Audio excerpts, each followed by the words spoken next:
제가 생각하는 것보다는 그 이상으로 성적을 내고 있는 선수다라는 거. 그러니까 그냥 단순 뎁스용 그리고 그냥 뭐 없는 것보다 낫지 이런 개념보다는 실질적으로 우리 팀 불펜에서 역할을 오래 당장 할 수 있는 선수라는 생각이 드는 거였던 것 같아요. 차익동 오리지널 아이고 롯데 오피입니다. 6월 3일 새벽 3시 정도인데 오늘 여러 가지 소식이 많이 들렸습니다. 먼저 이 트레이드 소식이 정말 생각지 못한 소식이 있었죠. 박세진 선수가 오고 KT에서 또 롯데에서는 이정훈 선수가 떠나는 큰 트레이드라고 하기엔 좀 애매하지만 또 나름 좀 의미 있는 규모의 트레이드가 된 것 같고 또 박세진 선수는 잘 아시겠지만 또 박세용 선수의 친동생이기 때문에 굉장히 또 관심을 많이 모으게 되는 것 같습니다. 일단 형제가 이렇게 또 팀에서 롯데에서 만나게 됐고 KT에서는 사실 엇갈렸죠. KT에서는 같이 뛰지는 못했는데 또 그 이렇게 형제가 만나게 되면서 굉장히 재미있는 상황이 생기게 되었는데 박세용 선수는 2014년에 KT에 입단해가지고 15년 시즌 중에 롯데로 트레이드가 돼서 왔고 박세진 선수는 10년에 KT 입단해가지고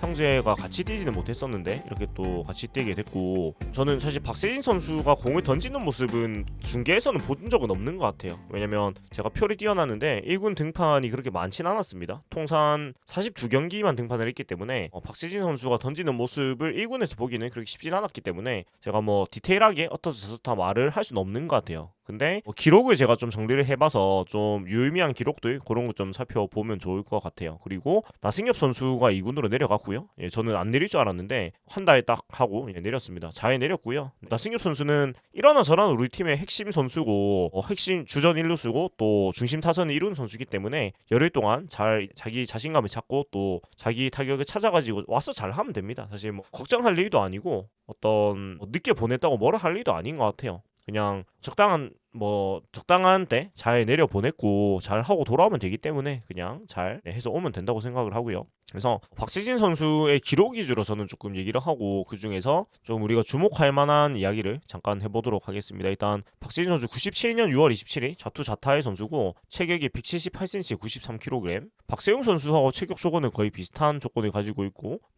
볼리초 경운중 경북고 대구 출신의 선수입니다. 일단은 그 군대를 가기 전후의 기록이 굉장히 차이가 나요. 그래서 2021년 22년에 그 대체 복무를 통해 가지고 이제 군대 문제를 해결을 했는데 이거는 지금 1군 통산 성적인데 보시면은 군대 전후의 차이가 굉장히 많이 나고 군대를 가기 전에는 거의 이제 선발 위주로 많이 뛰었었습니다. 영 신통치 않았습니다. 그러니까 1군에서도 그 군대 가기 전에는 거의 선발로 많이 나왔어요. 근데 영 결과가 신통치 않았고 군대를 갔다 와서는 이제 거의 불펜으로 나오고 있습니다. 1군에서는 2023년에 16경기, 2024년에 6경기 많지는 않지만 나왔는데 전부 다 불펜으로 나왔고 적은 등판이지만 나름대로 수치가 괜찮아요. 2023년에는 16경기 나와가지고 1패 1호 11.2이닝 동안 80.5자책 기록하면서 3.86의 평균자책 기록을 했고 표본이 많지 않은 선수는 늘 저는 보는 게 이제 보이넷과 삼진의 비율인데 11.2이닝이 보이넷이 14개면 사실 보이넷이 많죠. 많은데 삼진도 잡아냈고 피안타 15개였습니다. 그리고 2024년에는 6경기만 나왔고 5.1이닝 7피안타 4보이넷 2삼진 기록을 했는데 1군 성적이 유의미하게 뭐 많진 않아요. 근데 확실한 거는 군대를 갔다 오면서 많이 개선이 됐다는 건 알 수가 있고 그리고 뭐 아무래도 1군 표본이 별로 없기 때문에 2군 성적을 좀 많이 보는 게 중요하다고 생각을 하는데 2군 성적은 더 이제 군대 전후가 좀 드라마틱한 차이가 많이 나요. 사실 군대 가기 전은 크게 의미가 없는 성적이고 저는 최근 3년 23년, 24년, 25년 이렇게 끊어서 보는 게 되게 중요하다고 생각하는데 일단은 평균 자책점이 굉장히 준수합니다. 물론 2군 성적이긴 하지만 23년에 2.43, 23년에 2.43, 24년에 2.03, 25년에 3.04로 굉장히 좋은 평균 자책점을 기록을 했고 2군에서도 거의 이제 불펜으로 그 등판을 한 것으로 보입니다. 경기 수가 보면은 23경기, 45경기, 22경기 이렇게 되니까요. 근데 이닝도 23년에 33.1이닝, 24년에 53.1이닝, 25년에 23.1이닝 투구를 했고 보면은 보이넷이 각각 23년에 33.1이닝을 던지면서 17보이넷 내줬고 24년에는 53.1이닝 던지면서 21보이넷, 25년에는 23.1이닝 던지면서 14보이넷으로 불펜 투수로서는 사실 이 정도 비율이면 굉장히 준수한 비율이라고 보통 평가를 할 수가 있죠. 그리고 삼진도 비율이 보면은 거의 1대2 정도의 비율을 최근 3시즌 동안 2군에서는 기록을 하고 있어요. 그래서 17보이넷 36삼진 2023년에 22삼진 21보이넷 58삼진 24년, 14보이넷 24삼진 올 시즌이에요. 그래서 저는 사실 박시진 선수에 대해서 잘 알지는 못합니다. 왜냐면 던지는 걸 직접 별로 못 봤기 때문에. 근데 숫자적인 것만 지금 놓고 봤을 때는 퓨처스에서 군대 갔다 오고 최근 3년은 나쁘지 않습니다. 그리고 1군에서 기회를 별로 못 받긴 했는데 군대 갔다 오고 나서는 사실 우리 팀에서 1군에서 3점대 중후반 정도의 그 평균 자책을 기록해주는 자완 투수다. 불펜에서 나쁘지 않거든요. 그러니까 결국 이 영입은 지금 정현수 선수하고 성재영 선수가 굉장히 고군분투를 하고 있는데 이 선수들이 지쳐가고 있다는 걸 아마 팀에서도 알고 있을 거예요. 그렇기 때문에 자완 불펜의 뎁스를 강화를 하는 게 필요했고 그리고 물론 뭐 김진욱 선수가 지금 좀 좋은 모습 보이고 있고 뭐 홍민기 선수라든지 다투들이 좀 있긴 하지만 그래도 투수는 다다익선이고 특히 자완 투수는 더 말할 것도 없죠. 그래서 저는 이 트레이드는 굉장히 잘한 트레이드라고 생각을 하는 게 일단 이정훈 선수는 우리가 방출된 선수를 영입을 했잖아요. 그러니까 다른 대가가 없이 데리고 온 선수를 작년에 진짜 잘 썼죠. 진짜 타격에서 전준우 선수가 없을 때 진짜 알토랑 같이 잘 해주면서 팀에서 굉장히 기여도가 높았던 선수고 그리고 지난 시즌 이정훈 선수는 딱 100타수 30안타 딱 3할 기록하고 대타로서 거의 신에 가까운 모습 보여줬죠. 재작년 작년. 그래서 굉장히 2년 동안 알토랑 같이 잘 활약을 하고 또 갈 때는 또 박세진 선수를 주고 떠났어요. 그러니까 KT는 지금 강백호 선수하고 황재균 선수가 빠지면서 타격이 굉장히 공백이 심각한 상황이고 이정훈 선수는 컨택트 능력은 확실한데 수비가 아예 안 된다는 문제가 있다 보니까 롯데에서는 사실 지명타자 자리가 뭐 가득 차 있죠. 그래서 기회를 가질 수가 없었는데 KT인지 지명타자 자리가 비어있기 때문에 또 기회가 많은 KT에 가가지고 이정훈 선수도 본인의 방망이 능력을 얼마든지 뽐낼 수 있는 것 같고 KT는 반대로 이제 투수진이 오히려 좋은 팀이기 때문에 KT에서는 불펜에도 지금 자리가 별로 없는 상황이란 말이에요. 그래서 박진희 선수가 와가지고 우리 팀의 또 불펜의 그 뎁스를 강화해주면 좋을 것 같은데 저는 일단 트레이드로 이렇게 선수를 영입을 하면은 보통은 바로 콜업을 해서 써보곤 합니다. 그래서 박시진 선수가 올 시즌 이제 등판 퓨처스 일지인데 계속 투구를 하고 있습니다. 그러니까 5월에도 지금 가득 나왔고 5월 24일에 삼성전에 9원 등판해가지고 0.1이닝 소화를 하고 이제 그 뒤에는 안 나오고 있는데 지금 보면 한 일주일 넘게 쉬었어요. 그리고 올 시즌 내내 뭐 안 던지고 있는 게 아니고 개막하고 퓨처스에서 꾸준하게 계속 9원으로 나오고 있거든요. 그러니까 한 경기 선발로 나왔고 나머지는 다 9원 등판을 했습니다. 그래서 그 직전 불펜으로도 쓸 수 있는 어떤 활약을 지금 하고 있어요. 퓨처스에서는. 왜냐면 올 시즌 퓨처스에서 평균 자책점이 괜찮거든요. 지금 3.04니까 23.1이닝. 그래서 팀의 지금 투수가 계속 모자란 상황이고 그렇기 때문에 퓨처스에서 이 정도 실적을 낸 투수가 우리 팀에 또 잘 없어요. 그래서 제 생각에는 화요일에 콜업을 해서 또 바로 써볼 것 같기도 합니다. 왜냐면 어차피 지금 나승엽 선수를 내려보내기도 했고 그러면 이제 정훈 선수나 한태양 선수 중에 한 명이 올라올 텐데 투수는 계속 모자라니까요. 제 생각에는 근데 조세진 선수를 이렇게 수납하고 있을 거면은 조세진, 이태경 선수 중에 한 명 내리고 투수를 한 명 더 보강을 해야 되는 것 같기는 해요. 그래서 어쨌건 트레이드를 해가지고 또 어떤 새로운 출발의 개념도 있고 또 선수로서 동기부여가 되니까 트레이드가 데리고 오면은 1군에서 한번 뛰게 해주는 게 약간 거의 다 그런 것 같아요. 완전 유망주가 아니면. 그래서 이 박세진 선수가 저는 사실 트레이드 소식을 들었을 때 투수는 다다익선이라지만 사실은 어떤 당장 써먹을 수 있는 성적일까라는 생각을 했는데 기록을 이렇게 쭉 모아놓고 보니까 이게 1군 성적이 2군 성적인데 특히 올 시즌에도 꾸준하게 2군에서 계속 나오고 있었기 때문에 그리고 성적도 준수한 성적을 내고 있기 때문에 충분히 우리가 1군에서도 써볼 수가 있겠다는 생각이 듭니다. 그래서 또 형제가 이렇게 1군에서 만나게 된 모습을 보면 되게 의미가 깊을 것 같은데 아무튼 정리를 하면 일단 1번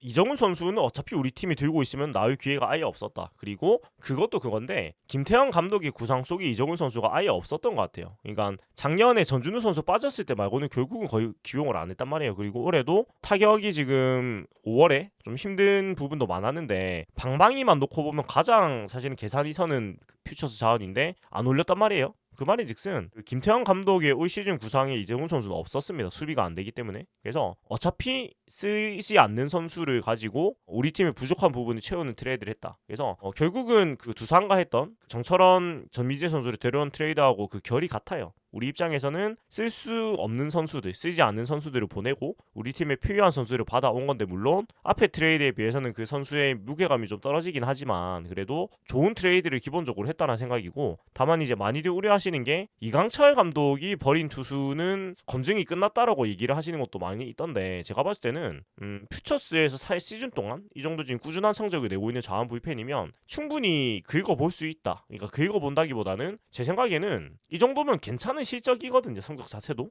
그래서 또 팀 상성이란 것도 있으니까 또 롯데가 와가지고 또 박세웅 선수도 있고 하니까 좀 새로운 마음으로 또 좋은 마음으로 좀 동기부여가 된다면은 이 박세진 선수가 박세진 선수도 1차 선수입니다. 1차 지명 선수이기 때문에 1차 지명을 받았다는 거는 분명히 가지고 있는 잠재력이 그러니까 실력이 크다라는 얘기예요. 그게 발현이 안 된 거지. 그래서 박지진 선수의 모습을 좀 우리가 응원을 해주면 좋을 것 같고 개인적으로는 오늘 화요일에 바로 콜업이 돼가지고 기용이 되지 않을까라는 좀 기대를 해봅니다. 왜냐면 올라와가지고 또 우리가 지금 키움 3년전에 선발은 좋아요. 지금 관보아, 박세웅 그리고 데이비슨 선수인데 어찌됐건 한 명이라도 더 있는 건 좋고요. 또 자원 원포인트로 써보는 것도 괜찮다고 생각해요. 왜냐면 지금 정현수 선수는 이제 원포인트에 탈출을 했고 그 다음에 송재영 선수도 좀 길게 가는 모양새인데 박세진 선수가 그 비어있는 자타자 원포인트 자리로 일단 들어와가지고 조금 역할을 나눠준다면 기존에 정현수, 송재영 선수도 부담을 덜고 박세진 선수도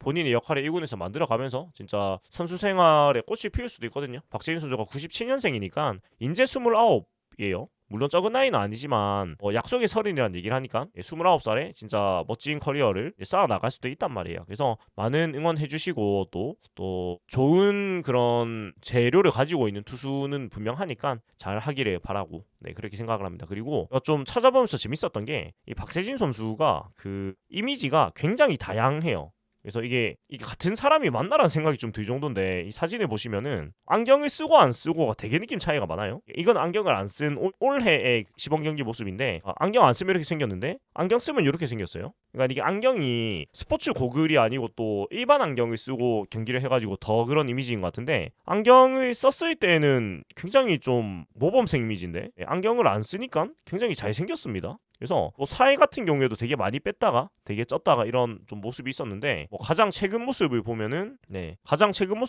뭐 살이 많이 찌지도 않았고 많이 마르지도 않고 딱 적당한 모습인 것 같고 안경을 쓰고 나올지 아니면 안경을 안 쓰고 나올지 그것도 좀 기추가 주목이 되는데 아무튼 우리 팀의 불펜 자완 삼총사가 정현수, 송재영 그리고 이 박세진 선수까지 채워진다면은 저는 나쁘지 않다고 생각을 합니다. 그래서 되게 좀 신기했어요. 그러니까 같은 사람인데 이렇게 이미지가 다양한가 하는 생각이 들기도 했고 그 투구하는 모습을 제가 거의 본 적이 없는데 좀 찾아보니까 그 KT 위즈 유튜브에서 작년 스프링 캠프 때 이제 투구 영상이 좀 있더라고요. 이게 요거를 잠깐 그 보여드리고 마무리를 하면 되지 않을까 생각이 됩니다. 이렇게 사실은 이런 불펜 피칭 영상을 보고 그 평가를 잘 못하겠어요. 이렇게 보면 다 공은 좋거든요. 근데 그냥 박세진 선수가 던지는 모습을 볼 일이 잘 없었어가지고 저도 한번 보여드리면 좋을 것 같아요. 그렇고 지금 봤을 때는 공의 무브먼트는 굉장히 있네요. 공이 똑바로 가는 게 아니고 중간에 한번 그 백도어성으로 꺾여가는 그런 느낌이 있거든요. 꺾여가죠. 그래서 이 공이 뭐 투심인지는 모르겠는데 커터 투심 이쪽 계열인지 모르겠는데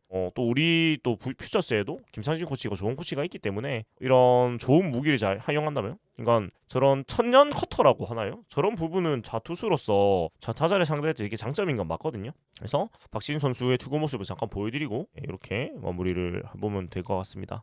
그래서 박시진 선수에 대해서 조금 간략하게 얘기를 해봤고 제가 방송을 준비를 하면서 사실은 이게 별로 크게 알맹이가 없는 방송입니다. 왜냐면 제가 가지고 있는 데이터 자체가 KB 홈페이지에 있는 자료를 그냥 제가 좀 보기 편하게 정리를 한 것밖에 안 되기 때문에 진짜 전문성 있는 자료는 절대 아니에요. 그냥 저도 팬으로서 박세진 선수가 온다니까 반갑고 환영을 하는 마음에서 약간 찾아봤는데 제가 생각하는 것보다는 그 이상으로 성적을 내고 있는 선수다라는 거. 그러니까 그냥 단순 뎁스용 그리고 그냥 뭐 없는 것보다 낫지 이런 개념보다는 실질적으로 우리 팀 불펜에서 역할을 올해 당장 할 수 있는 선수라는 생각이 드는 거였던 것 같아요. 찾아본 결과. 그리고 오늘 이제 이번 시리즈 불펜 선발 좀 지는 보면은 우리는 간보아 선수가 두 번째 등판을 이제 준비를 하고요. 그리고 키움 히어로즈에서는 김연주 선수가 등판을 합니다. 이 김연주 선수는 지금 29이닝 5.59 1승 1패 기록을 하고 있고 불펜으로 계속 나오다가 5월 10일부터 지금 선발로 나오고 있는 걸 확인할 수가 있는데 선발로 나오고는 나쁘지 않아요. 지금 보면 성적이 좀 자세하게 보면은 5월 10일에 4.2이닝 동안 2실점 5월 17일에 5이닝 동안 무실점 1실점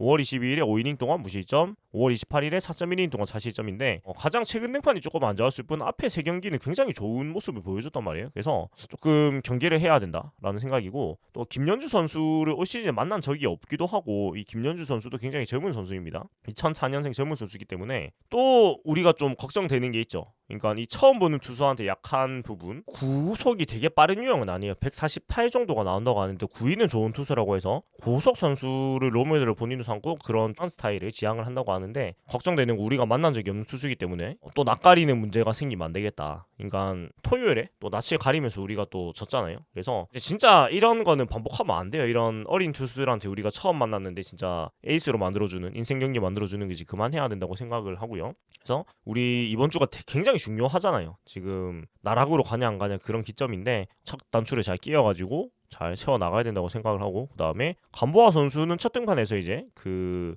C와 B가 명확했죠. 삼진은 9개나 잡으면서 또 빠른 공을 157까지 6까지 나오면서 굉장히 우리가 기대던 모습 봤는데, 또 그 주자 견제를 못해가지고 또 홈스테이 당하기도 하고 이런 모습들이 있었는데, 일단 그 특유의 인사하는 그거는 고쳤다고 합니다. 그리고 실제로 첫 등판에서도 그거를 고치는데 뭐 딱히 어려움 없이 오히려 더 잘 던졌기 때문에 그런 루틴적인 부분에 우리가 걱정할 게 없는 것 같고, 또 키움이 상대적으로 지금 타선이 아무래도 약하기 때문에 특히 또 외국인 타자인 카리네스 선수가 또 빠져 있습니다. 그래서 조금 상대적으로 좀 덜 힘든 타선을 만나는 만큼 또 본인이 또 한국에 와가지고 첫 승을 또 거두는 계기가 돼야 되고, 또 오늘 경기를 계기로 본인도 자신감을 가지고 더 잘할 수 있는 경기가 돼야 될 것 같습니다. 아무튼 여기까지 내일 경기 전망까지 한번 얘기를 해보았고요. 그래서 여기까지 오늘 6월 3일 새벽에 트레이드 소식으로 조금 인사를 드렸고, 오늘 야구계 소식이 굉장히 많은 날이었습니다. 일단 뭐 나승엽 선수 우리 팀은 2군 가는 소식도 있었고, 그 다음에 트레이드 소식도 있었고, 또 KBO 전체는 이승엽 감독이 자진 사퇴를 하면서 그 감독 자리를 떠나게 되었는데, 뭐 좀 씁쓸하지만 그래도 또 이승엽 감독이 여러 가지 뭐 잘한 것도 있고 못한 것도 있지만은 그래도 마지막에 이렇게 스스로 책임이 지는 모습은 굉장히 박수를 치줄 만한 것 같고, 보면서 이대호 선수는 감독을 안 해야 되겠다. 참 레전드급 성적을 낸 선수들이 감독으로 가는 게 쉽지 않은 것 같아요, 확실히. 왜냐면 자기는 너무 그냥 잘했기 때문에 그런 거 있는 것 같은데, 이승엽 감독은 고생이 되게 많이 하셨다는 말씀을 전하고 싶고, 또 우리로서는 또 조성환 코치가 지금 감독 대행으로 두산에 올라가게 됐는데, 또 우리 팀에 또 조성환 선수가 굉장히 많은 지분을 차지하고 있기 때문에 또 아무래도 좀 주목을 하게 되고, 또 당장 주말에 조성환 감독 대행의 두산과 우리가 만나게 됩니다. 그래서 좀 재밌는 그림이 또 연출이 될 것 같은데, 조성환 감독 대행의 야구도 우리가 주말에 또 만나게 되니까 어떨까 이런 생각을 또 하게 되는 것 같습니다. 그리고 원래 월요일에 제가 사직이 들리는 밤에 라디오 콘텐츠를 했는데, 이게 오늘 원래 하려고 했어요. 원래 하려고 했는데 이 트레이드 소식이 나오면서 좀 덮인 것 같고, 사실은 이게 또 애청하시는 분들이 좀 계셔가지고 저도 지금 오늘 못하면 2주째 못하는 거잖아요. 그래서 약간 좀 죄송하다는 말씀을 먼저 드리고, 근데 이게 또 저도 뭐 계속 말하지만 이게 변명이지만, 네, 저도 유튜브가 본업이 아니기 때문에 생업이 있기 때문에 이게 결국 선택을 해야 되는 것 같아요. 근데 오늘 같이 트레이드 소식이 있으면 아무래도 트레이드 소식이 더 중요한 소식이니까 좀 그 라디오는 좀 밀라두고 딱히 이슈가 없는 야구 없는 날에 뭐 인사를 드리면 될 것 같고, 오늘까지가 제가 일정이 대단히 바쁜 일정이 지나갔고, 그래도 오늘 이후로는 다음 주부터는 그나마 좀 막 최악은 아닌 일정입니다. 그러니까 진짜 너무 바빠가 맨날 5시에 자야 되고 4, 5시에 자고 2시간 자고 이런 일정은 이제 좀 지나간 것 같아가지고, 그래도 뭐 방송 업로드 시간도 상대적으로 이제 엄청 새벽 아니고 그러니까 사실상 아침에 올리고 있었는데, 그래도 좀 1, 2시 그 정도에 올릴 수 있지 않을까라는 생각이 들고, 또 우리 사직이 들리는 밤에 라디오 콘텐츠도 올릴 수 있지 않을까 이런 생각이 듭니다. 아무튼 늘 애청해주시는 분들 너무나 감사드리고, 특히 우리 또 슈퍼땡스 남겨주신 분들 너무나 감사드리고, 또 특히 야구 리뷰 말고 저의 좀 오리지널 콘텐츠라고 할 수 있는 사직이 들리는 밤에 또 직관 콘텐츠들 좋아해주시는 분들 너무나 감사드린다는 말씀드리면서 마무리를 해보도록 하겠습니다. 지금까지 사익동 오리지널 아이고 롯데야 오피였고요. 재미있게 보고 들으셨으면 구독과 좋아요 부탁드립니다. 그리고 알림 설정, 슈퍼땡스 멤버십 가입해 주시면 너무나 감사드리겠습니다. 네, 투원투지 승리를 위한 전진 롯데 자이언츠.